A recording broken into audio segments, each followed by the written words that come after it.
പ്രിയപ്പെട്ട സാറ യാത്രയായി. തിരുവനന്തപുരം ജില്ലയിലെ വെഞ്ഞാറമൂട് പോലീസ് സ്റ്റേഷനിലെ K9 സ്ക്വാഡ് അംഗമായിരുന്ന 309 നമ്പർ ഡോഗ് സാറ വിട പറഞ്ഞു.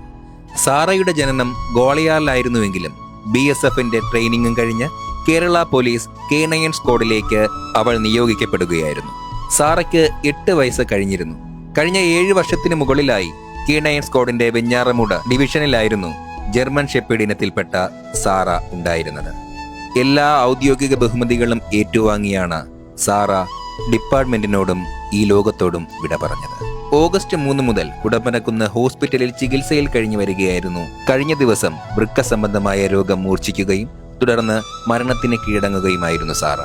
മറ്റു പോലീസ് ഡോഗുകൾ അവസാന സല്യൂട്ട് അവൾക്ക് നൽകിയപ്പോഴും സാറ വിട്ടുപോയതിന്റെ വേദന അവർ ഇങ്ങനെയൊക്കെ പ്രകടിപ്പിച്ചപ്പോൾ ചുറ്റും നിന്നവരുടെ കണ്ണുകളാണ് നിറഞ്ഞത്.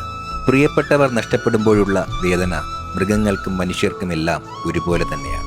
K9 squad charge sub inspector Prakashan പിള്ളയുടെ നേതൃത്വത്തിൽ ധനേഷും മനോജുമാണ് സാറയെ ഇത്രയും നാൾ പൊന്നുപോലെ നോക്കിയത്. അവളുടെ ദേഹത്തേക്ക് അവസാനം മണ്ണിടുമ്പോൾ ധനേഷിന്റെയും മനോജിന്റെയും കണ്ണുകൾ നിറഞ്ഞൊഴുകുന്നുണ്ടായിരുന്നു. അവർക്ക് അവരുടെ കൂടപ്പിറപ്പ് പോലെ അത്രമേൽ പ്രിയപ്പെട്ടവളായിരുന്നു ഡോഗ് നമ്പർ 309 സാറ.